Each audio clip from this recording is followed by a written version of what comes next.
ಅವನು ರಾಜೇಂದ್ರ ಇರೋದು ಒಂದು ಕ್ರಿಪ್ಕೋದಲ್ಲಿ ಅವನು ಸೀನಿಯರ್ ಡೈರೆಕ್ಟರ್.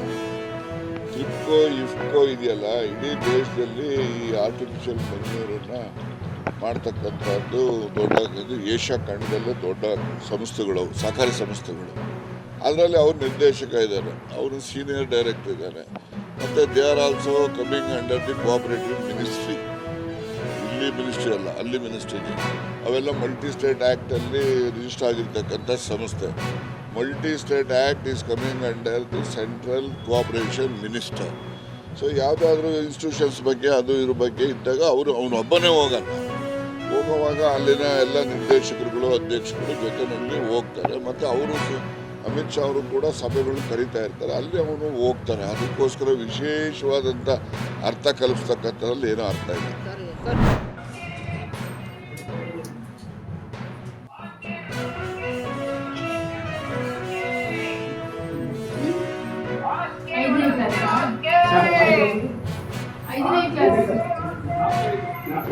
ಅಕ್ಕ ಇದು ಏನಪ್ಪ ಕನ್ನಡನೇ ಓದಕ್ ಬರ್ತಾ ಇಲ್ಲ. ಆಯ್ತು, ಹೊಸದು ಆಯ್ತು. ಈಗ 1ನೇ ಕ್ಲಾಸ್ 2ನೇ ಕ್ಲಾಸ್ 3 4 ವರ್ಷ ಓದಿದಾರಲ್ಲ, ಸಿಂಪಲ್ ವರ್ಡ್ ಕೇಳ್ತಾ ಇದೀನಿ ನಾನು.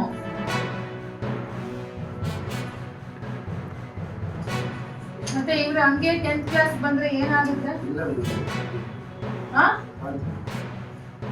ಇವರಿಬ್ಬರದು ಮಾರ್ಕ್ಸ್ ತೆಗ್ಸಿ, ಈಗ ಹಾಕೇಳಿ ಮಾರ್ಕ್ಸ್ ತೆಗ್ಸಿ ತಗೊಂಡ್ಬನ್ನಿ ಮಾರ್ಕ್ ಶೀಟ್ ತಗೊಂಡು.